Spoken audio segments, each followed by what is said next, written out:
Now, what is the setup here? I mean, who's your boss? God. What? My boss is God. I'm an angel. I'm one of the best, but I try. And I make mistakes. Guess he figures the only way I'm going to learn is by mistakes. I'm kind of new at this.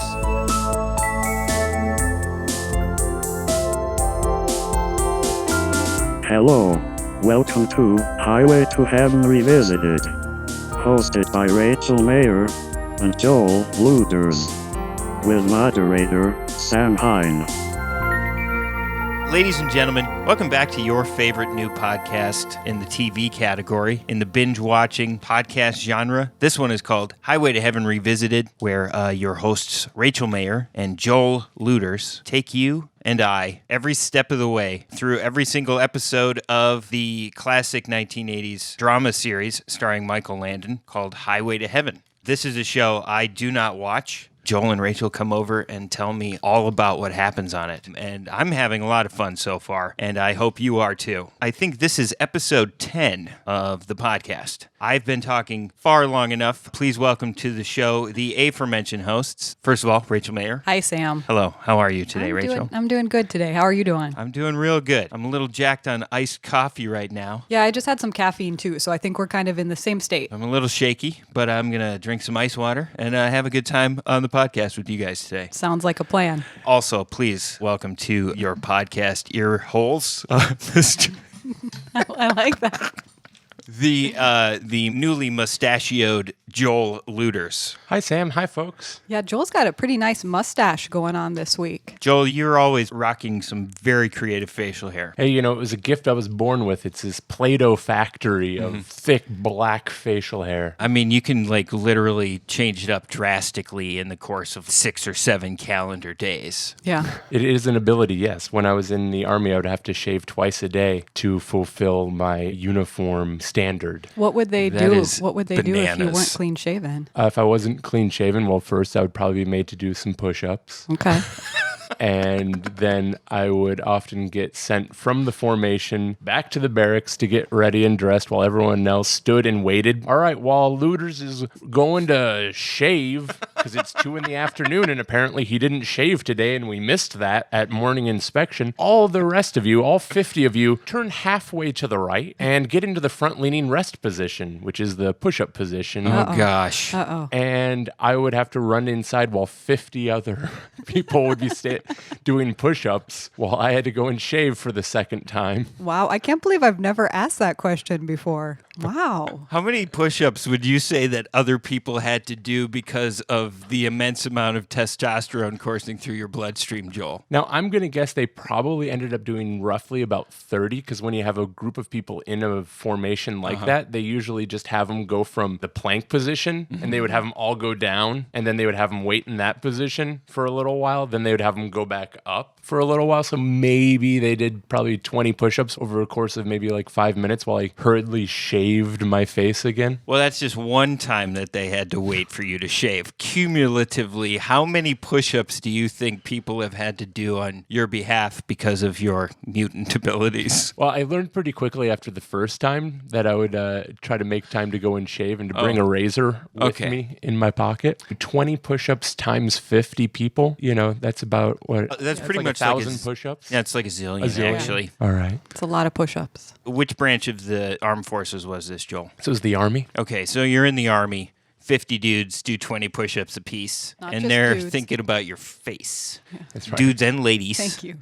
Army dudes and Army ladies. The official term is dudettes, or Dudettes. it was back in 2002. Yes. Rachel's grimacing. It's certainly not dudettes. No, that was just my deciding if I was going to go on a tangent about the word dudes, but I don't know. I mean, we're just starting the podcast. Yeah, so. let's actually get into Yeah. this. All right. I have been told beforehand that we shall be discussing Season 1, Episode 12 of Highway to Heaven. Please, one of you two, inform me, what is the title of this great episode? I don't want to say it together. I forgot that was a thing. Yeah, neither do I. I don't want that to be a thing. I So. agree. All right, so Here, how about we just take turns? Okay. I don't completely trust Joel. I'll say it this time, and You'll say then it next this time? time you can say it. Okay, so I'll say it this All right, time, but and I then want you you say it to next stop time. looking at me. No, that's fine. I'll say it this time, then you say it next time. I got it. Season 1, Episode 12. What's the title, Rachel? It's Hotel of Dreams. Hotel of Dreams. Yeah, what comes to mind, Sam? Horror movies. Dilapidated Route 66 feelings. Run down corners. Moldy ceiling patches. Well, you are actually pretty much completely off track. Great. With where you're going with this. We actually are going to start in a beautiful sunlit meadow, sort of in a valley. Rolling hills of grass. Rolling hills, grass, lots of sunshine. And we see a pickup truck with a whole bunch of goats in the back. And we also see a young, blonde, very handsome man. Christ-like, I would say. Yeah, he's got a beautiful beard, full blonde beard, flowing blonde hair. Yeah. He's wearing a flannel shirt. I would say he's one of the better looking actors we've seen so far on this show. Oh, yeah. I mean, it was totally that, just like that hunky Jesus, shoulder length, kind of blonde hair flowing in the wind. Yeah, a little lumberjack. Kind of lumberjack look. If he had to be anybody's current day dad who's famous and handsome in the movies, like whose dad is he? Shia LaBeouf. Okay.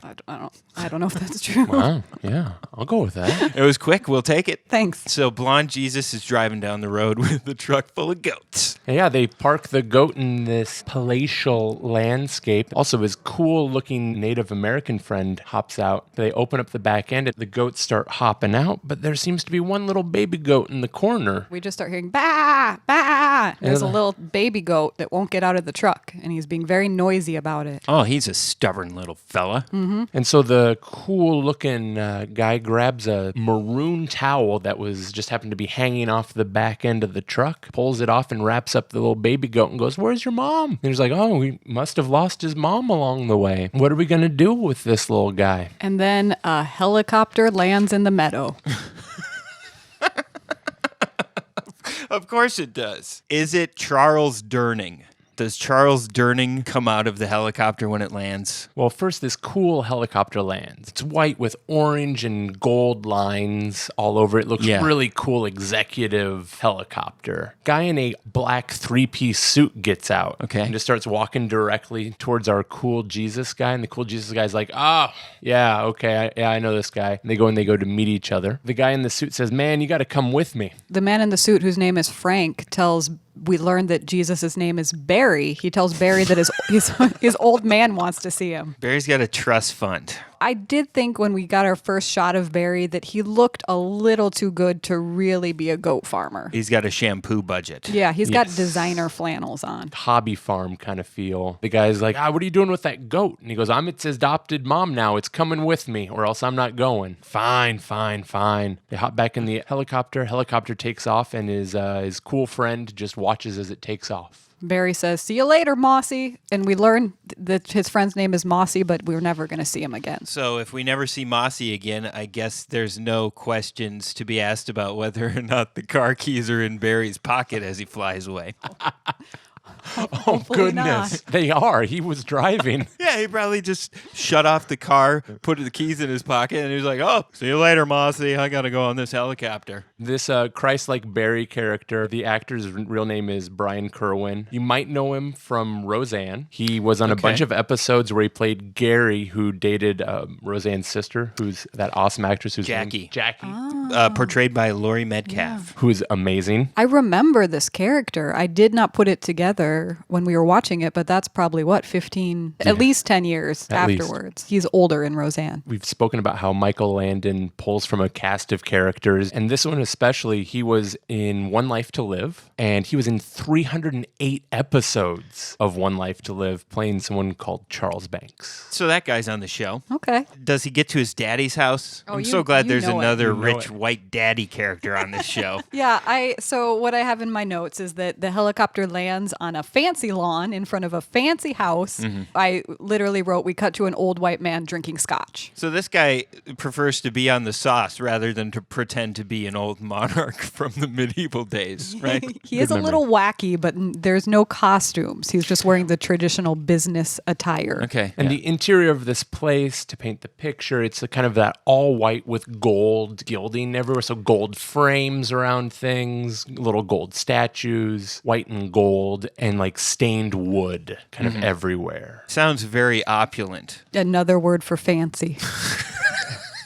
Jesus' father's name is Clinton Rudd, who is played by the actor Jacques Abo. Can't do this last name. It's Abo-chan. The only reason I bring it up is he was also in Gunsmoke, Perry Mason, Bewitched, and this happens to be one of his very last performances. Come in! Hi, Dad. Barry, it's about time, son. How have you been? Fine, Dad. It's good to see you. Boy, it's been a long time. Oh, much too long. We've got to change all that. I almost forgot. Luella, come on in and meet your stepson. You got married? Again? How many times is that now? 6, 7. Who keeps count? What's that? It's a goat. Cute, isn't he? Hi, Barry. Your father's told me all about you. Oh, I'm sorry, but he hasn't told me anything about you. Oh, well, that's okay, because it happened kind of sudden. You see, I was working at this sushi bar that your father bought, and... That's okay, Luella. No use going into details. Now, why don't you go in the other room and pet the goat while Barry and I have a talk? All right.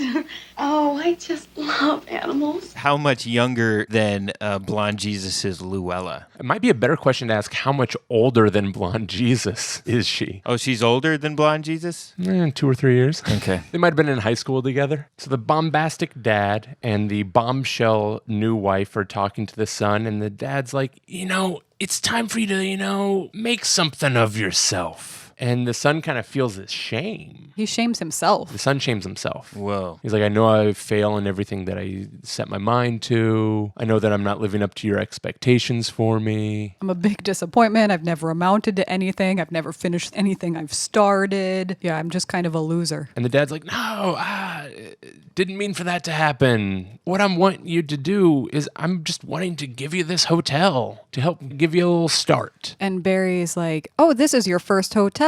So we kind of learned that Dad's a hotel tycoon. They allude to the fact that he has, just a lot of different hotels. And this one that we're in is the first. It's the Mayflower. And now he's passing over the running to Barry. It's time for Barry to get a real job. The son says, this is a great opportunity, but Dad, I don't know anything about running a hotel. And he's like, don't worry about that. That's what I've got this other guy for. He'll teach you everything you need to know. Yeah, we're going to now meet Seeley, who's the general manager. Seeley is going to show Barry what to do to run the hotel. Is everybody who works at the hotel named after mattress companies? No. Hello, I'm the manager of the hotel. My name is Seeley. Yeah, and the next person we meet is Casper. Who else do we have? Well, this is my wife, Posturepedic. Over here we have Sleep Number. He answers the phones. It's a wacky hotel. Your bellboy's name is Waterbed. Is this when we meet the bellboy? It is. We fade out and we fade back in, and Seeley and Christ's son are now walking together down the hotel hallway, where they bump into Jonathan. Okay. Oh, yeah, here's Jonathan. And they go, oh, this is one of our new bellboys. Fix that uniform. Your shoes could use a little buffing. Oh, yeah. Oh, so Jonathan shows up in costume. Yeah, he's wearing a little bellboy uniform. This is so exciting. He doesn't have a hat, I don't think, right? Just like the kind of fancy little suit jacket. But he doesn't have the bow tie. flat top, sort of rounded flat top hat. No. Well, obviously, he wouldn't have one of those hats anyway, because that would interrupt the Michael Landon hair flow game, which I'm sure is blasting at 11 as usual. I mean, between the Michael Landon hair game and the Barry blonde hair game, it's kind of a toss-up on this episode. Okay. We've got some good hair. Would you say at this point in the episode it's a draw? Right now Who's it is. in the lead? Right Okay. now it is. So yeah, we meet Jonathan, the new bellboy, and then Seeley's just sort of talking about the hotel, and then all of a sudden he goes, oh yeah, and here's our new, maybe you should introduce this part. This part's kind of complex. Okay, so now we're going to meet the assistant manager trainee who introduces himself as Robert. Seeley is quick to correct that and say, no, his name is Roberto. Roberto, this is Roberto. Like how they do on NPR when they put like way too much emphasis on the syllables of foreign countries. Mm-hmm. Sure. Robert does appear to have some Latin heritage. Clearly, that's what Seeley's getting at in the name correction. And I think then Barry asks Robert how long he's been a trainee for. Well, what he says is he goes, yes, I'm the assistant manager. And he goes, manager trainee. Seeley corrects him. yeah. You're the manager trainee. Oh, you're not officially the assistant manager yet. Barry's like, oh, how long have you been a trainee? He's like, 5 years. I have some cathartic feelings for Roberto right now. Good. And we're getting the point across. The great thing about Roberto, the management trainee, is it's actor named Anthony Pena, or as they say on NPR, Anthony Pena. Anthony Pena was a quantum leaper. Oh, yeah, we got another leapsters in the house. He played Officer Talbot in Season 4, Episode 8, Dreams. The episode is where Sam leaps into the body of Jack Stone, a police detective who stops a man from committing suicide. The man's wife has been murdered, so the assumption is that the husband is the killer. However, Sam has a problem. He keeps having flashbacks to the detective's childhood and the fact that Jack saw his own mother murdered. Sam assumes that part of the detective's memory has stayed with him despite the leap. Have you been practicing your dramatic voice, Joel, this week? It all takes a very different turn when Al tells him that he can change the future and that Jack will be killed in the next 48 hours. That episode sounds both nitty and gritty. And to quote Sam Beckett in literally every episode of Quantum Leap, oh boy. So Anthony Pena's on the show. I hope he gets a promotion by the end of the episode. That would really make me feel good. It's possible. It is Highway to Heaven. Yeah, it probably won't happen though. So then we meet the second new bellboy, Victor French. Roberto, who is that man? He's one of the new bellmen I just hired, sir. Bellman. You talking to me? I certainly am. I am the manager of this hotel, and you should know that I have a definite disdain of facial hair of any kind. Oh, well, don't worry about that. A lot of people don't look good in a beard. I am not speaking of myself. I'm referring to my employees. And you will remove your beard if you wish to remain in the employee of this hotel. You mean shave? Mr. Seeley, is that really necessary? That's a good-looking beard. I think you should keep it. Very well, sir. I'm certain you know best. Carry on. Ah, thank you.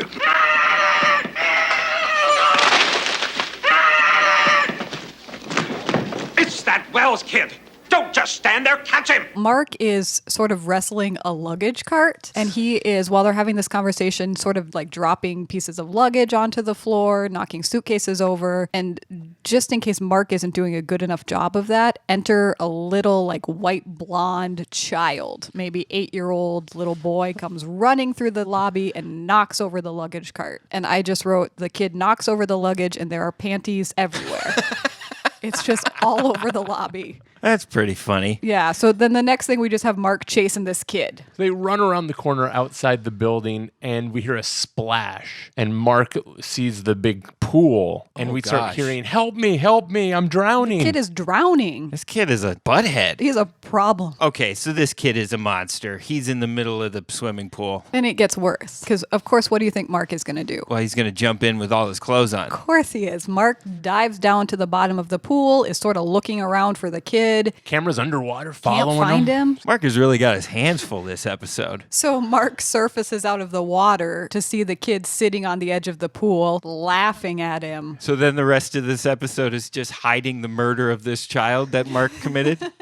So then there's a quick cut, and we hear the Highway to Heaven theme music playing while a camera is panning around maybe inside a hotel room, and there's a TV, and it turns out it's the Highway to Heaven theme, and it's the end of a romantic movie. And we see two women, one younger, one elderly, watching the end of a black and white movie on the television. And the older woman turns to the younger woman and says, "Wasn't Daryl Palmore devilishly good looking?" And then the younger woman replies, "You were so beautiful, Helen." And she says it in a bit of an accent. I'm not going to do that. So the younger woman is Latina, and she has an accent. Okay, so this woman is a former actress. Right. Helen was the actress in the movie they were watching. What's the younger woman's name, Joel? The younger woman's name is Ella Sims. Elena? Elena. Or Ella? I have both Elena and Ella.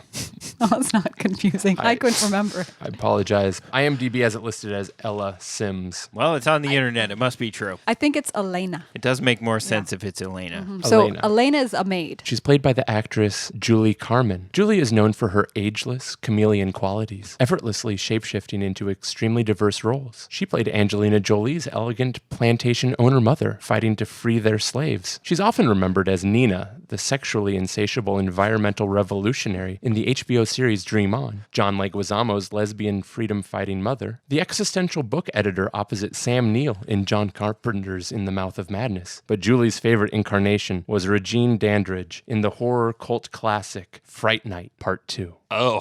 Part 2. I can't say I've seen Fright Night Part 2. Yeah, I definitely haven't seen Fright Night 2. I liked on her bio that you clearly lifted from IMDb. Half of the films are not mentioned what the names of them are. Right, but the roles. I was John Leguizamo's lesbian crime-fighting mom. What's the movie? I don't remember, but it was good. Oh. Okay, so Helen was a beautiful actress in the 30s. Yes. 20s and 30s. And now she's just reminiscing about the good old days with Elena. And Elena kind of starts to, wax poetically about it never happens in real life like it happens in the movies. That's not how life is. And Helen says, oh, it happens. Just give it time. One day you'll look up and there he'll be. Elena goes to leave the hotel room and crashes into Christ Barry in the hallway. As Elena is sort of crouching down and picking up some stuff she dropped, she literally looks up at Barry and just has that moment where you can tell she's smitten. So it's happened. She's looked up and there he is. And they're staring at each other, which gets interrupted because the manager starts yelling at her, Elena, pick these things up and quit messing with the new owner. And the owner's like, hey, it was just as much my fault as it was hers. We're in the middle of a meet cute here, man. Do you mind? He's like, oh, I'm so sorry this happened. I apologize. And I think then when Celie starts telling Barry he should think about upgrading his wardrobe? Yes. Okay. At what time, sir, would you like to maybe do an upgrade to your wardrobe? Yeah, the flannel and jeans is not going to cut it for hotel owner. So he suggests that he upgrade his wardrobe, and then an elevator door opens, and I have just written down, a hottie gets off the elevator, and Barry's like, wait, whoa, who's that? Oh,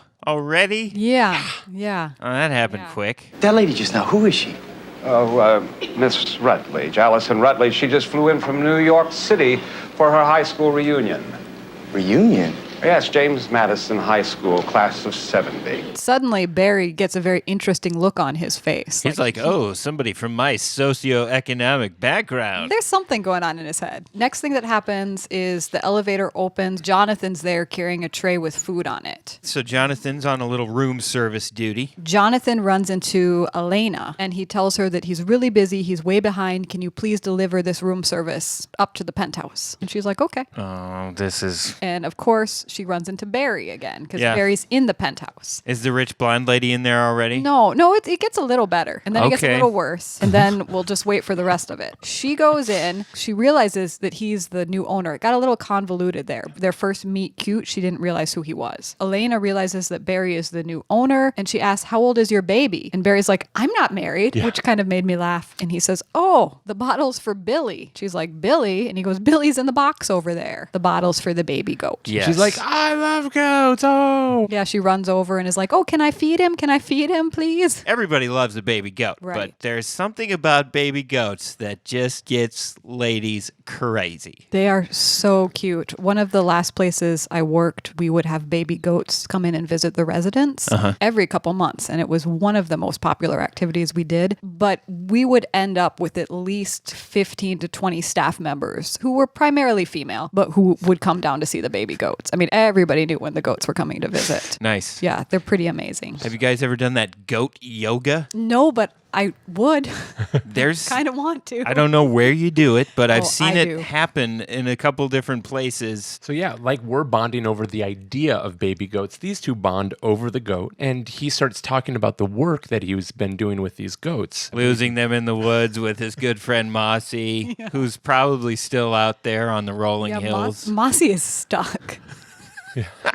Yeah, it's going to be like the show Lost. He's just going to be out there stuck, digging around for a hatch. Just slowly eating goats to stay alive. And they talk about the work that he's doing. They said that there's an island in Mexico that has goats and that they're overpopulated on this island, and that their work was to transplant goats from this overpopulated island to other areas. Which then that made me think like, oh yeah, they just fill their truck full of as many goats as they can, hop on a little boat, a car boat, whatever those are called. Car boat. A goat boat. And she's like, oh my goodness. this sounds like really important work. And Barry's like, yeah, I thought so too. Romantic music comes in. We hear the goat making little noises. The goat starts watching him make out. The camera slowly zooms into the left eyeball of the goat, and boom, we're in the next scene.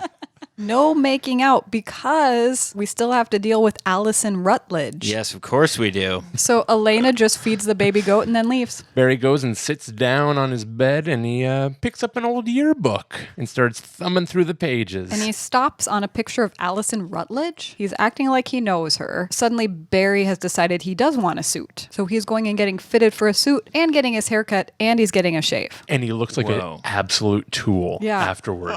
Man. I wrote at this point, Joel said, he doesn't look cool anymore. It was like the opposite of like any sort of makeover show. Yeah, you actually said he doesn't look cool at all anymore. Yeah, it made him look old and dumb. How in the world are these high school yearbooks in the penthouse of this hotel? Okay. I mean, I had a lot of questions, but that actually was not one of them. The guy got on a fancy helicopter with a goat in a blankie and nothing else. Maybe his car keys in his pocket. I'm assuming that it is the same penthouse that his father and his father's new wife were sharing, and that it is one of the yearbooks that his father's new wife had lying around. I'll buy it. And it was maybe his moment of being like, this lady that I'm interested in is in the same grade as my new mom. That'd be a great way to just cinch this up for me. I'll get married to her and I can just double date with my dad all the time. That makes sense. They were both on Flag Squad. I understand the whole trope of old guy marrying a very young woman 7 marriages in, but it's gross. I agree. I can't imagine somebody in their, mid to late 20s or early 30s or into their 40s is like, oh man, I am so physically attracted to this 85-year-old man I met the other day. No, I remember being in my early 20s and thinking people in their 40s were way too old. Knowing some people who were dating individuals who had that age span difference, and it just seemed crazy. Why on earth would you want to do that? Yeah. You're 28. Why would you ever date that dinosaur? He's 42. Let's go with 21. Okay. A 20-year difference. Oh, you're dating someone who has No a slight judgment, Sam. eye wrinkle. I don't know. In their defense, if you're open about what you're both investing with, I think you can really reach a compromise, because I do think that some people who are opposites can attract and opposites can be complementary. And if that comes at the expense of someone being older, go for it. Also, in these fictional characters' defense, they seem rather jolly about the whole thing. Barry doesn't seem to really mind. No, Barry and his dad and the new wife, Luella, all seem really jovial about everything. Yeah. For all we know, Dad's first 6 wives were age appropriate, his peer, a lot like him, and clearly that didn't work out. So now he's like, I'm going for the young one. Excellent. All right, what happens next? I don't know. Oh, so we left Barry getting cleaned up. The next thing Barry does is go and knock on Allison Rutledge's door. Allison lets him come in, and she's like, hey, your flowers were lovely. They were just what a lonely girl needs in a strange city. Oh, gosh. I guess I forgot about that scene. I just left him at the door. What happens? That's it. She just says this line, and then we have a hard cut to the kid now running around pulling pranks on people. Oh, yeah, we're back to little Dennis the Menace. I did have a question. Did you guys notice at all if this was a recognizable child actor of the day? Not recognizable. I'm really hoping for the episode where a young Jason Bateman or a Corey Feldman shows up. I really have a good feeling that we're going to see maybe even both of those guys at some point. Neither of those that I know of, but we do have a really good cameo coming up this season. Excellent. Not this episode, not next episode, but it's coming. We've had Atreyu. We've had Bastion, not Atreyu. Yes, thank you. Thank you, Joel. You're welcome. Saving me from the trolls left and right. So we have our little terror kid running down the hallway, sets off the sprinklers, has a lighter or matches. Yeah, Mark is walking down the hallway holding champagne and food. And this little kid somehow sets off the sprinklers. Of course, Mark gets drenched. He gets absolutely soaked. Mark is not psyched about that. This kid is a monster. This kid is a monster. Where are his parents? That is a good question. You're not going to find out yet. And then we see the elevator doors open up, and Jonathan's inside the elevator. And then the sprinklers stop just as Jonathan goes and steps out of the elevator, and he looks up and winks. And then Jonathan just says to Mark, if I were you, I'd have a talk with my friend Donnie. Donnie's the little kid. So Mark wants John to talk to Donnie? Switch that. John wants Mark to talk to Donnie. Well, somebody's got to talk to Donnie. Yeah, so Mark goes to talk to Donnie. Knocks on the door. Well, first of all, this room is like an arcade. It's just jam-packed full of like arcade games and toys and anything you could possibly imagine. There's a Space Invaders arcade game. There's a dartboard on a couch. There's a television. The kid's wearing a black motorcycle helmet. There is a yellow moped, and everything's arranged at 6s and 7s in the room, as if like the kid just picked them up and dropped them off wherever they are. So this kid is like living my dream of being 7 years old. Like, my parents are nowhere around, and I just live in a room full of my favorite toys. I want to see your mother or your father, whoever's in charge of you. Nobody's here. I'm alone. No, you're alone, huh? Don't hand me that. Where's your mom? I don't have a mother. She died when I was a kid. Well, how about your father? You got one of those? He's at work. He's always at work. He leaves you here alone all day? What's it to you? This looks like a toy store. My dad bought me all this. He loves me, so he buys me anything I want. Yeah. Hey, you want to stay? I got some new video games. No, I can't.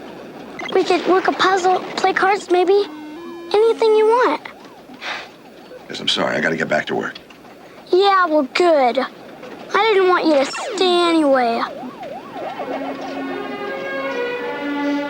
I'll see you later. Okay, so Donnie is really lonely in his heart. Poor little rich boy. All right, back to Barry and the goat. Yes, let's get back to the other rich white people in this episode, everybody. A lot of characters in this episode. So we're back at the penthouse.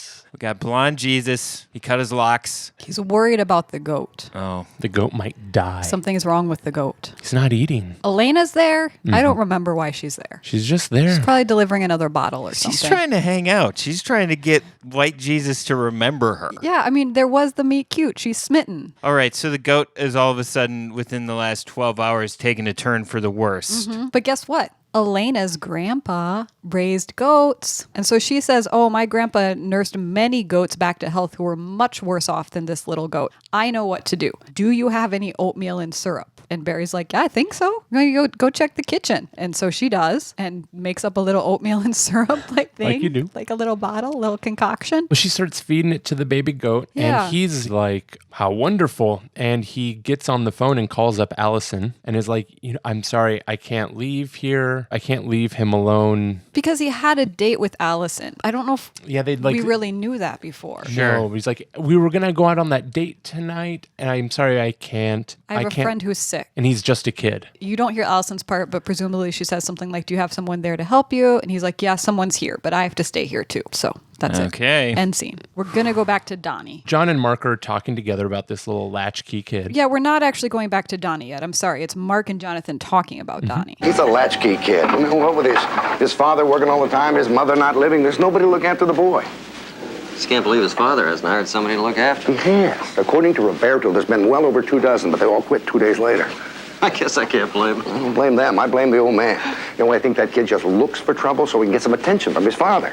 Could be. We see a woman come running out of what presumably is a salon. She's got one of those capes around her, and her hair looks like it has some kind of dye in it, except her hair is green. You've done to my hair! And the stylist is running after her, being like, Madam, I don't know how this could have happened. You're incompetent, that's how. The solutions must have gotten mixed or reversed. This has never happened before. You're gonna pay dearly for this. I'm going straight to the manager. Madam, please! Please! cut to a little Donnie peering around the corner. His hands are green. What? Donnie is just a terror. He is messing with everybody. Yeah. So then we go to Mark going to Donnie's room. He opens up the door and Donnie's just full-blown revving that motorcycle and the whole room is completely filled with smoke.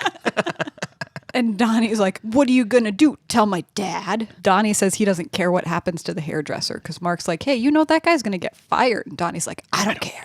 And Mark starts to have a serious conversation with him, and he's like, you might not care. You and your dad are rich, but that guy has to pay rent and has bills, and he's going to get fired. And Mark tells Donnie that he should turn himself in. Yeah, you need to go down there and apologize. Donnie's like, why don't you just tell on me, Mark? And Mark's like, because you should tell on yourself. It's not Michael Landon doing it this time. No, but it's this is Mark. This is some of that good old-fashioned Highway to Heaven angel shame coming down on Donnie's head right now. And you know what? It works. It does. It always works in this show. Donnie agrees. And he does kind of sweeten the deal because he's like, you go down there and apologize for what you did, admit to what you did wrong. I could use some help putting together a little sailing ship. I've got a little sailing ship. You want to put it together with me? Donnie's like, yeah. Oh, yes. Putting together a model together, that's a good bonding. It is a little model, but it's like one that you can actually sail on the water. Oh, excellent.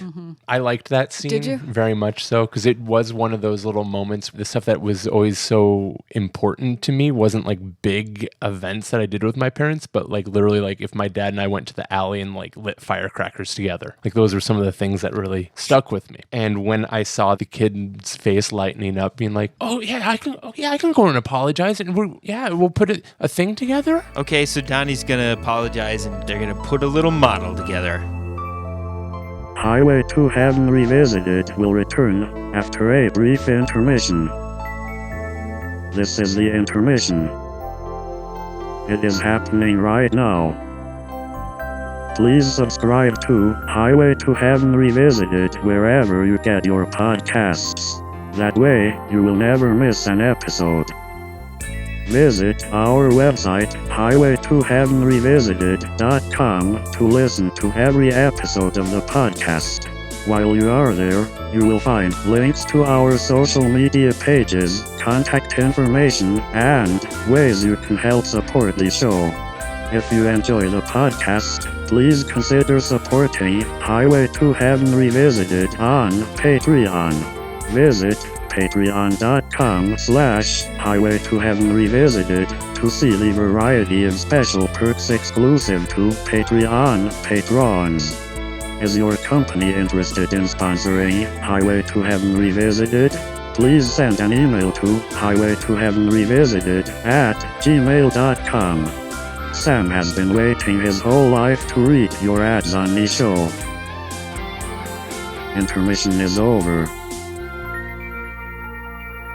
So what happens next? How do you think that little baby goat is doing? He's probably doing a lot better. You got it. Now that there's some oatmeal and syrup in his little tummy. Yep, the next thing we see is that little baby goat walking around the penthouse. And Elena is asleep on the couch. She has stayed up with the goat all night, feeding him syrup and oatmeal, and it's worked. The goat is better. Barry leans in and strokes Elena's face to wake her up. This is going to get really awkward when Allison Rutledge shows up at the door. And then Elena's like, oh my gosh, it's almost 9 o'clock. I'm late for work. Celie's going to fire me. And Barry's like, no, he won't. I own the place. She's like, where's the goat? And he's like, it slept in your arms all night. I was jealous. Ding, ding.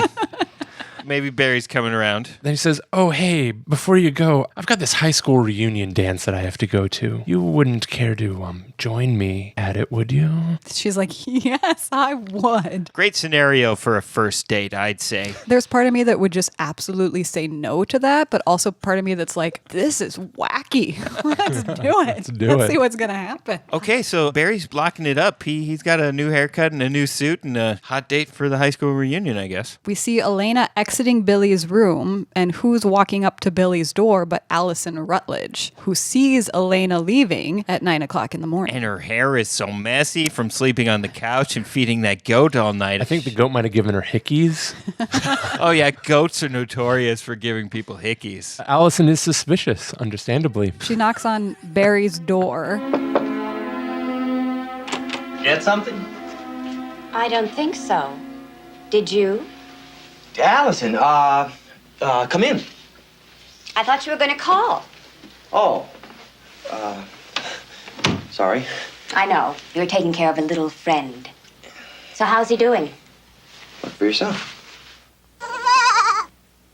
A goat? But you said he was... I said a kid. Barry, you are funny. Look, you owe me one for last night. How would you like to take me to my class reunion Friday? I can't. I have a date already for the dance. No, you don't understand. It's my high school reunion. It's mine, too. You really don't remember, do you? Barry Rudd. Uh-oh. She doesn't remember him. She's like, no, I don't remember you at all. And so he pulls out the yearbook and points to his picture. And she goes, oh, you're Rudd the Dud. And just immediately like bursts out laughing. I'm sure that makes Barry feel very tall. Yeah, and she's like, why didn't you say something? He is pretty honest. He goes, well, basically, I just wanted to prove that Rudd the Dud could escort Allison Rutledge to the reunion. So I don't think he was going to say anything until like they got to the reunion. But he's going with Elena now. And she's like, well, why'd you lead me on with all those flowers and stuff? Yeah. And he's like, well, I just wanted to prove that I could get the head cheerleader to go with Rudd the Dud. Yeah, he's like, I really didn't care about you at all. It's just my high school ego trying to prove that I'm like cool now. And she said, no, it's good. I'll go with you. It's fine. I like you now. And he's like, it's because I'm rich, right? Well, presumably he was rich back then. It seems like his dad has been making a ton of money forever. Yeah, like Paris Hilton's classmate knew she was rich. Don't you think his classmates knew he was rich? I don't know if he was rich then. Who knows? I guess we can't prove any of this. Maybe his dad just had this one hotel. It was a little confusing. I didn't quite believe that she didn't recognize him either, but... So is Barry being kind of vindictive about this? It would be understandable if she felt that he was being vindictive, but I think, yeah, he was playing a little fast and loose with her heart. That is so Rudd the Dud. Hey, look, I'm sorry about all of this. It wasn't fair for me to fool you. You're right. It wasn't. Oh, your date. The little chambermaid? Yes. Guess what Allison's going to do next? She's going to slap Rudd the Dud square in the face. Worse. We see Much her worse. in the employee locker room planting a large ruby ring in Elena's locker. That's very low of Ms. Rutledge Yeah. to be planting evidence framing Elena. It's just evidence of the rich punching down. Are we going back to the problem child scenario now? Not yet. We're going to Elena starting to leave the lobby, and she's excited. She's got this date lined up tonight, and Celia, the manager, stops her, and he's like, you're not leaving. You were accused of stealing Allison Rutledge's ring. I'm going to go through your bag right now. And it's not in her bag, so he says he's going to go check her locker. And John pops up. I liked this part. Hey, is it all right if I just tag along? In situations like this, it's always good to have a witness around, and they all agree. And I was like, yeah, good. That's actually good protocol. In the Army, we would always have a battle buddy, so you wouldn't go and sit with someone alone in stressful scenarios. You'd always have a more neutral third party. I like this because it's the male supervisor walking into the women's locker room, and if there isn't a third party involved, then it's literally his word against hers. And also, I liked when he talked about it's good to have a witness. I can't quote any Bible verses, but I do remember my time in church. There was a lot about if bad things are going on, the least we can do is to be there to bear witness or to witness these things taking place. Yeah, I follow you. So the manager and Elena and John are walking together towards the locker room where they run into Allison Rutledge and Rudd the Dud. And Barry. Yeah, Barry, Rudd the Dud. And Robert, the assistant manager. Roberto's there too? Yep. Barry finds out what the situation is, and Elena's all like, I didn't steal it. I've never stolen anything. And Barry's like, well, we should give her the benefit of the doubt. And Celie does not want to give her the benefit of the doubt. He's like, doubt, benefit of the doubt. Ha! Ah, Mr. Rudd, you are certainly not going to take this girl's word over Miss Allison Rutledge's word. Because she is far more whiter and richer than Elena. Can't you see that with your human eyes? Exactly. So they check the locker. And John just shoots super daggers at Allison Rutledge at this point. See, I was hoping that he would, infuse a little angel magic into the scene where the ring would not be in the locker. Ding, ding, ding, ding. The ring is not in the locker. Okay. Yeah, Allison's like, WTF. Yeah, Jonathan's like, is it a ruby ring? Check your finger, lady. It's on your hand. Amazing. I love it. Yeah, and then Jonathan's very sarcastically like, oh, don't be embarrassed. This kind of thing happens to people all the time. Yeah, it's totally understandable. I've done that before. Oh, I'm so excited that finally I predicted something and it played out just like I wanted it to. Then Barry / Rudd the Dud tells everyone to apologize to Elena. Yeah, they're not happy about it, though. But they do, because he's the boss. They have to. It's a coerced apology. How indignant was Celie in his apology? Pretty damn indignant, I'd guess. Yeah, like 100 out of 10. Celie? Yes, of course, sir. I apologize. Yeah, he's not psyched. And Allison's about to leave, and John stops her and tells her, by the way, that ruby on your finger, it's fake.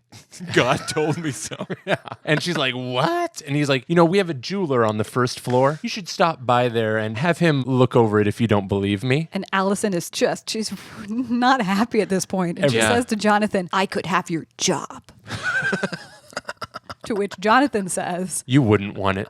The trays are heavy. Right? Oh, my goodness. And within seconds, the Michael Landon factor of this show has risen exponentially by at least a factor of 5. He has a couple zingers. Kind of seems like he hasn't been in this show for a second, and then blammo. Now we're at the front desk, and we meet this new old man, Donnie's father. He's like, hey, have you seen Donnie? I'm looking for my son. And the manager, Seeley, gets really excited because he presumes that the kid has run away. Oh, you can't find him? He's lost? He gets really happy and kind of this faraway look of wonder of thinking that the kid has disappeared. And John grabs the dad and goes, hey, come with me. Let's go outside. He's playing saily boats with my bellhop friend out in the back here. Exactly. The model boat they put together is actually a remote control boat that they're driving around on the little little pond out there. Nice. Together, they're both having this little moment where they both are talking to each other, and they're talking about pain. And he's saying to Mark, I love my dad, but I never see him. It just causes me so much pain. And the father is overhearing this conversation, and it's kind of touching. And the dad walks in and says, son, it's such a nice day. Do you want to go out and play ball? And the kid's like, Dad, what are you doing here? Yeah. It's the middle of the day. What? And then he's like, yeah, I want to go play ball for sure. Yeah, it's it's offering a bottle of water to a guy in the desert. Super happy music plays. The father and son are reunited. Presumably that situation is resolved. They don't ride the dirt bike through the hallway out the front door of the hotel, hooting and hollering on their way out, because that'd be a pretty good button on the end of that relationship. We don't see that happen. In my heart, I feel that's how they do it. Yeah. Maybe when they released the Blu-ray with all of the stuff that ended on the cutting room floors. Honestly, wouldn't that be cool if this podcast led to the Blu-ray release, like a film restoration Blu-ray release of Highway to Heaven? Yeah, because I think in the King Arthur episode, we talked about some things we found that were cut out of the episodes. We're finding more things that have been cut out. That were in the script. They're in the original script. Gosh, you guys are reading the scripts? You guys better hop on our Patreon if we have one, or a PayPal button on the website or whatever. Yeah, we're putting in a serious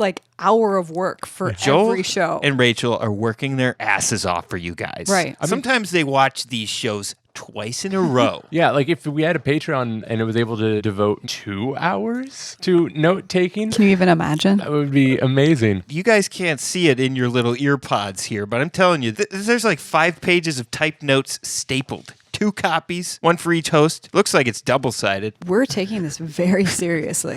I am honored and thrilled to be part of the process here with you guys. Likewise. Okay, well, that's interesting. That tied that little B story up so nicely. A good dose of shame can really turn your heart around. Just the right level of shame. We're going to go back to the women's locker room. Okay. Elena is ironing her dress, getting ready for the big reunion date tonight. In the ladies' locker room. Mm-hmm. She doesn't have time to go home and change. I guess not. So she is excited.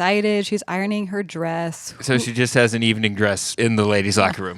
Well, she probably brought it with her to work because, she probably gets off at 5. The dance is maybe at 6. No. Yeah, because she was going home when they were going to search her bag for the ring. Oh, but okay. She did say You guys did say that, her yes. shift didn't start until 2 o'clock that afternoon. So she probably had time to go home and get the dress or go shopping or something. I'll buy it. You guys have got me on board. In my mind, she was there for the whole day of work already when she left Rut the Dud's room earlier. Right. Okay. No, that would be a more normal shift from 9 to 5 than 2 in the afternoon to reunion time, but let's not worry about that. Elena works hard. She's pulling a double. So she's ironing her dress. Guess who comes walking into the women's locker room? Allison Rutledge. Allison Rutledge. It's time for the fight of fights over Rut the Dud, a.k.a. Blonde Jesus, a.k.a. Rich White Guy's son. Allison Rutledge is not letting this go. That is for sure. Oh, girl. Yes, ma'am. There are no washcloths in my room. Oh, I am sorry.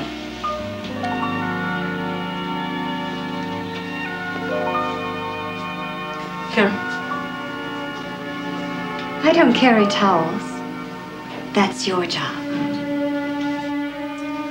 Yes, ma'am. Elena exits the locker room. This is some serious classicism 101 going on. Mm-hmm. Allison takes the iron and burns Elena's dress. Super bitchy. That is like crazy bitch move. Yeah, Allison's got some stuff going on. Yeah, usually with a lot of the characters in Highway to Heaven, we get a bit of background as to maybe why they're acting the certain way that they are. And that's one of the things that I really enjoy about it. You can empathize with the quote-unquote bad guys to a certain extent. We don't get that so much with Allison Rutledge. She's a bit of a one-dimensional character. Well, I don't like her. We go to Rudd's room now. We're at the penthouse. Rudd's room. Seeley and Tommy's not here, Mrs. Torrance. But there's Billy the goat. Actually, I think the kid from The Shining, his name is Billy, isn't it? Is it? I don't remember. Is it? Joel, help me out with this. The kid from The Shining? Billy? I love The Shining. Billy is here, Mrs. Torrance. Billy? Because then there's the sequel where Billy's grown up. They call him William in the sequel. In what is it called? Mr. Smoke or something? Dr. Sleep. Dr. Sleep. I read on, I believe it was the Slash Film website, that they're remaking Dr. Sleep with Ewan McGregor. I would watch that. I would definitely watch that. I enjoyed the book. Keep a lookout for that, guys. In general, I really like Stephen King. I'm actually a huge fan of his books, not a huge fan of the movies that have been made out of his books. The Shining is one of the better ones, for sure. What about that one, The Attack of the Shit Monsters? Do you guys remember that one? Talking about Langoliers? No, the other one. Tommyknockers. It was the one. Stand? Oh, I know what you're talking There about. was literally Dreamcatcher. Yes, The green Dreamcatcher. one. That's what I literally couldn't remember it, but I would agree that most movies based on Stephen King novels are crappy movies. No pun intended. My dad would love almost all of them for some reason, and he said, "Oh man, have you seen Dreamcatcher?" And you know, now that he's not here anymore, I sometimes regret the more sarcastic moments I spent with him, being a dick to him. But I said something like, "You mean Attack of the Shit Monsters?" And he's like, "What?" I bet he loved it, Sam. In that movie, Dreamcatcher, there is an actual alien that enters your body and takes over your consciousness by coming up through the toilet into your butt. So not familiar with that story. Book's much better than the movie, like most Stephen King. But the idea was, I think, sort of based around those. There's some sort of like bacteria that'll enter like an ant. It'll take over A symbiotic relationship. and it'll take over their brain, which makes them attracted to climb to the tops of blades of grass to be eaten by like cats or other animals. Yeah. And it reproduces in the guts of like cats or something. So it needs to get to the guts of mammals, and it does it by going into ants first. I don't even remember how we got on this topic, but let's get back to the show. So Billy, the kid from The Shining. Rudd the Dud is we there. are in Rudd's room. Rudd the Dud is holding the goat, and he's having a conversation with Seeley, the manager. He's saying, I just got this information that guests have been paying under the table for preferred suites. Seeley blames it on Roberto. He says, well, what can I do? You know, these Mexicans are so hard to train and hard to trust. And Barry goes, Roberto? And Celia's like, yeah, it's Roberto. And Barry goes, no, I wasn't accusing him. I was calling him. And Roberto walks into the room from the bedroom. He's got a stack of letters that implicate Seeley. What? Seeley's been taking money under the table. Well, just because Seeley's a casual racist doesn't mean he's a greedy casual racist. Apparently he is. He says, thank Jonathan for finding those letters. Seeley's like, those letters are forgeries. I burned them. Oh! Angel Magic letters coming back from being combusted somewhere in an incinerator. Yeah. So Barry fires Seeley. And Good. He tells Robert Good job, Barry. Robert's the new manager now. You've been training long enough. I think you're ready to handle this. Good for Roberto. Cut to the locker room. Elena Oh, no. is distraught. Devastated. Yeah. No dress to wear to the She's dance. looking at the burned dress. Who wouldn't be? The old lady from the very beginning, I think her name is Helen. Oh, she's is finally there. back. Yep. Okay. And she's trying to like comfort Elena, telling her it's just one dance. It's not a big deal. You'll be fine. And Elena's like, it's more than just a dance. Well, gee, I really wish that Helen had her old wardrobe from the movie she was in on TV in her hotel room or something. Well, she doesn't offer that, so we don't know if she does. But Jonathan comes in, and he's got a big old dress box with him. Is it a blue dress? Come on. Come on. Pull it out. What color is it? Oh, it is such a cool dress. It's not blue, but we don't see the dress quite yet. He also has a box with shoes in it that are just her size. And she's like, how did you know? And he goes, oh, Barry sent me up with these. Nice. So we're now back at the high school. We're at the alumni dance. Okay, we're at the reunion. And Elena is looking fine. We don't see her yet. See Okay. Allison Rutledge. Allison Rutledge is looking fine. pissed and fine. She's looking nice. She's got like a designer dress on, silver, shiny, one shoulder, big silver poof on the shoulder of the dress. I describe it as a silver Christmas tree looking outfit. Barry's at the dance, and Allison goes up to Barry and asks him to buy her a drink. She's still like trying for something here. You know, Barry, you really misjudged me the other day. Really? Yeah. When I said it only matters what you are now, and you said, you mean rich? Look, I told you I was sorry about that. Yeah, I know. But I just want you to know that money means nothing to me. I've done very well. This dress is an original. So you see, money isn't what I'm after. Like my clothes, I look for one of a kind. Well, I don't think you found one. Oh, I think you are. I didn't mean me. I meant your dress. Elena comes in wearing the same silver dress as Allison Rutledge. And she looks way better. I actually kind of thought Allison looked better in it. Oh. I did. I think they're both very attractive women, but I think the dress was suited a little bit more to Allison Rutledge's body type. I mean, clearly it's a tie right now. The listening audience is just going to have to weigh in on this. Yeah, I can post some pictures of that. See what you guys think. I'm definitely team Elena, though. I don't want Allison to end up with Barry. I think Elena's going to make a great first wife for him. Okay, so how does Barry...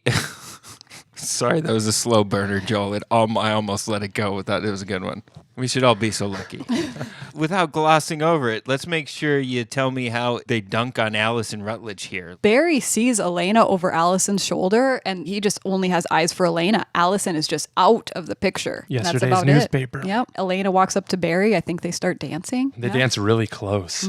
They don't leave any room for the Lord? No. So they're happy. Allison is pissed. And then Grandma's watching. We see Helen, the old lady from the start, is like kind of peering in the doorway, watching Barry and Elena dance, and she is like looking really happy. Elena got her happily ever after. This would happen. Yeah, because it ties into the grandma. I thought because this is Highway to Heaven, initially when you brought up that old starlet character and her saying something like, you never know, it might happen to you when you least expect it, or whatever she said. I thought because it's Highway to Heaven that it was going to be a geriatric romance of some sort. The show's not done yet, Sam. Oh my goodness. The show not. is not done. Are you sure you aren't watching these? I'm trying not to, guys. I'm just trying so bad. It's just available streaming in so many platforms. Because the next thing that happens, an old man comes up and taps Helen on the shoulder. It's Daryl Deplore. Daryl Palmore. Hiya, kid. Daryl. Elmaray. Helen, it is you. My driver said you were here. Your driver? Yes, I was on my way over to my hotel, and he somehow managed to recognize me. And he said my favorite leading lady was here. You haven't changed. Neither have you. And they sort of stare lovingly at each other. It's a romantic connection. That kind of gave me some goosebumps right now, guys. I'm not going to lie. And then we see Jonathan's head like peek around the corner wearing a cabbie hat. Yep. So he's wearing the flat cap. Finally, is this the first time we've seen Michael Landon in a cap? I think so. On this show? I think so. Michael Landon did direct this episode, so this literally was a chance for him to get behind the camera, I think, and just like, oh, I'll stick my head around the corner. Yeah. Excellent. Did you happen to notice if this was the first one he directed? I don't know. There may be a correlation between a Landon effect in an episode and his directing. We should maybe look into that as we keep doing these. Okay, so the show's over after we see him in a taxi cab hat? One more scene. So it's daytime. We're outside of the hotel. Barry's dad pulls up. He and Luella get out of this, was it like a limo or something? They see Barry and Elena arm in arm. I think they're holding the baby goat too, maybe? Yeah. Okay. Oh, yeah. And Frank's like, Barry, where you been? What you been up to? We've been shopping for a couple weeks, so we've been out of touch. Don't know what's been going on at the hotel. And Barry says, Dad, I'd like you to meet my wife. Whoa. Yeah. No time wasted. He goes, I thought it was my turn to get married. Bookends. And then And they're like, well, sorry, Dad, no time to stop and talk. We're going to go save the goats. But what about the hotel? Oh, Robert's got it, Dad. Robert's running everything. I fired Seeley. Robert will fill you in. See you later. They both tell each other that they love each other. They get into a car. This is a weird into the back closing seat of a shot. car. They get in the back seat of what looks like Mark and Jonathan's car, but it's like a far shot, and we see the back of two heads that look like Mark and Jonathan, but we never actually see their faces. And then they all just drive away into the distance. There's a just married sign on the back and with cans dragging behind. Barry and Elena got in the same car as Mark and Jonathan and drove away. That's what they make it look like, but we don't actually see Mark and Jonathan's faces. Well, I mean, that's kind of the least of my concerns with this last scene. This last scene is just bananas. This whole episode is kind of bananas. But there's this whole nonchalance to the Institute of Marriage where Barry's like, hey, this is my wife. We got married a couple weeks ago. Didn't invite you, Dad. Don't worry about it. And he's like, it's fine. It's just your first wife. I was busy shopping for a couple weeks. Me and my seventh wife. It's no big deal. Well, good luck.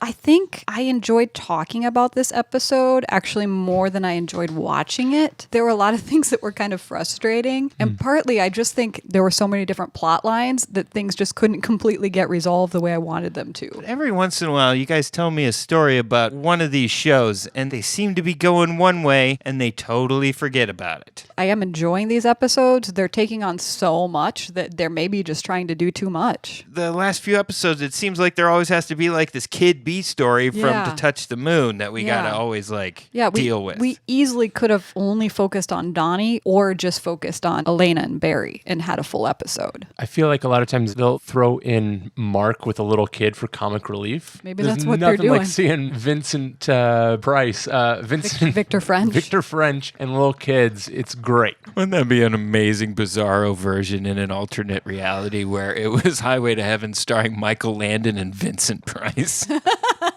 Oh, Jonathan, come here for a minute. I have a spooky story to tell you.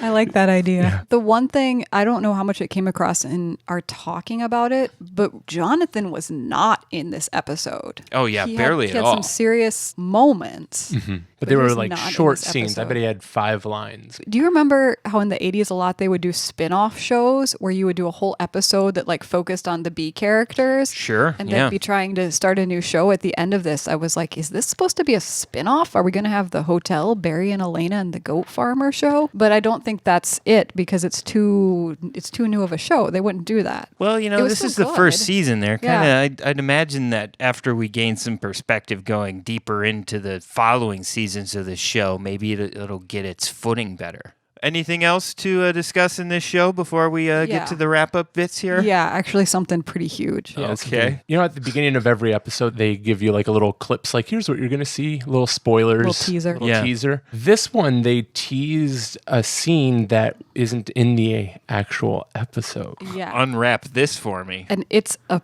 pivotal scene, which really makes me wonder how much was left on the cutting room floor. So it starts and we see Mark and John are in their hotel room and Mark is rummaging through the drawers and Mark goes, hey, what are all those dildos doing there? Jonathan, what kind of adventure are we going on this week? Can you believe they cut that scene? Oh my gosh. And then Mark's holding up a gimp suit and he's like, what in the heck is this? Do you know how to squeal like a pig? That's not what happened. That's not what happened. So they cut out a whole Mark and Jonathan scene? Yeah. Rummaging through the drawers, and he's like, hey, John, hey, what are all these dildos doing here? Stop.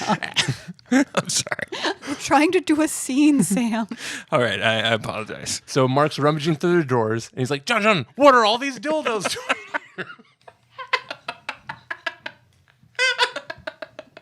here? Okay. Come on, guys. Okay, sorry. Jeez. Mark's... Oh, okay. Jonathan, where...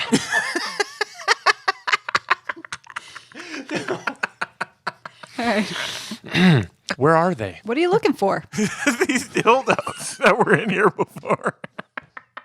This is not a funny scene. Sorry, okay. It's actually probably good that we're getting a little laughter in before this. My cigarettes. Well, Mark's looking for his cigarettes. I thought you told me you'd quit. I would try. Here we go. Hey, we all die sometime or other. Now take you. I bet you didn't smoke and you died. I smoked. You did? I smoked. What'd you die of? Lung cancer. What?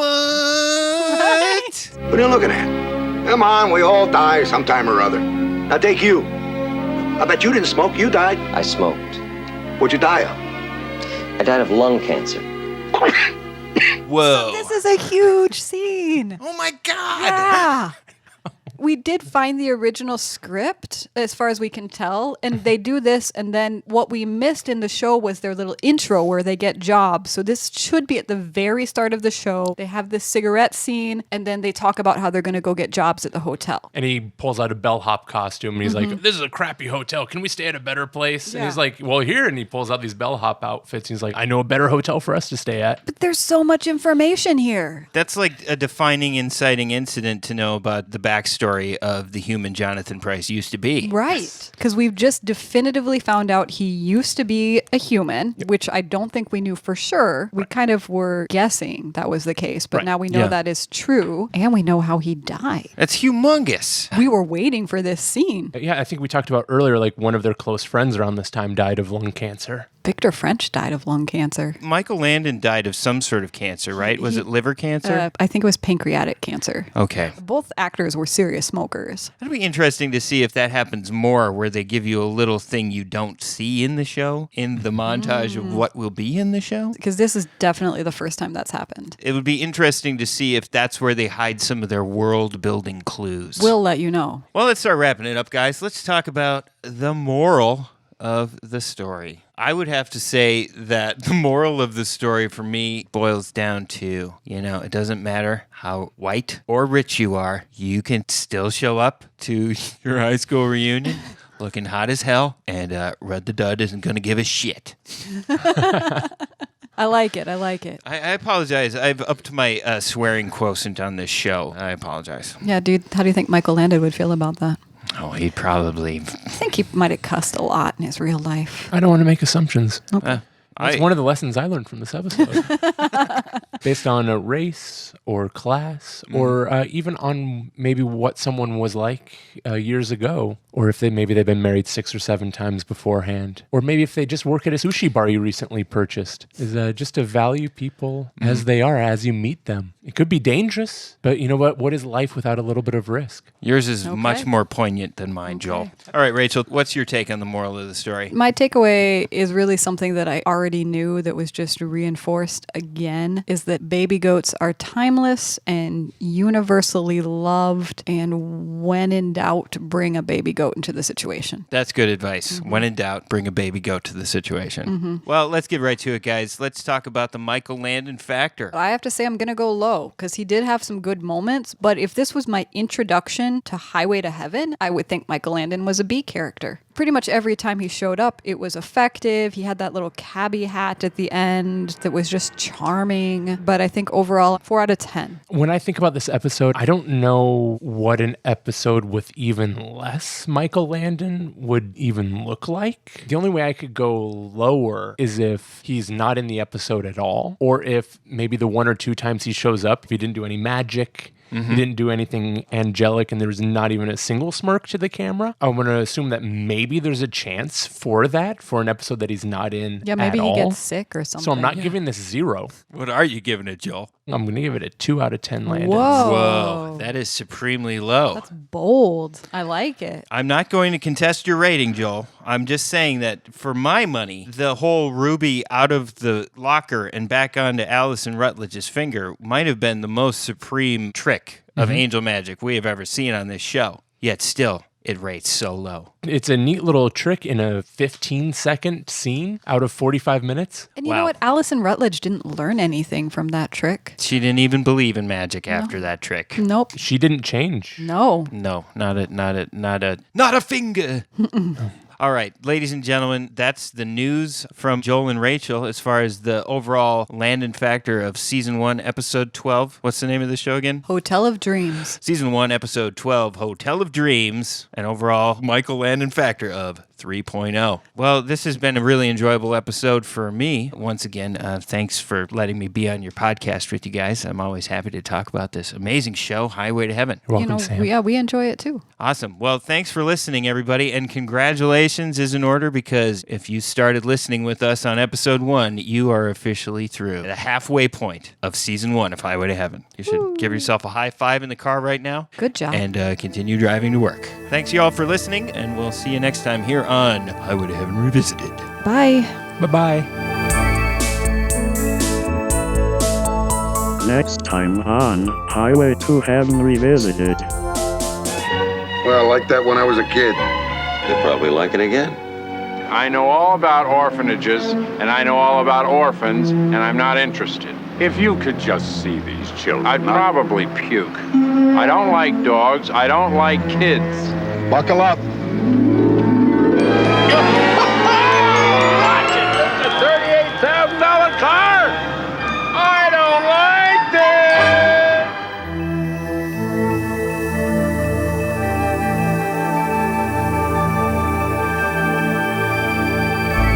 Highway to Heaven Revisited is the galaxy's only podcast offering a comprehensive view of Michael Landon's classic 1980s television series, Highway to Heaven. Do you want to watch along with Rachel and Joel? Highway to Heaven is streaming almost anywhere. Check your favorite streaming platform to see if it is available. Please follow Highway to Heaven Revisited on Instagram. That's at Highway to Heaven Revisited. Do you have a question or comment for the hosts or moderator? Call the Hotline to Heaven. The number is 612-356-2495. That number again is 612-FLOW-BIZ-5. Your message might be played on the show. Or send the show an email at highwaytoheavenrevisited@gmail.com. Your message might be featured on the show. If you have time, please rate and review Highway to Heaven Revisited on iTunes. If you like this podcast, please share it with a friend. Theme music composed by Brian Just. Thank you for listening, and be sure to join the gang for the next episode. Highway to Heaven Revisited is a Channel 3 TV production.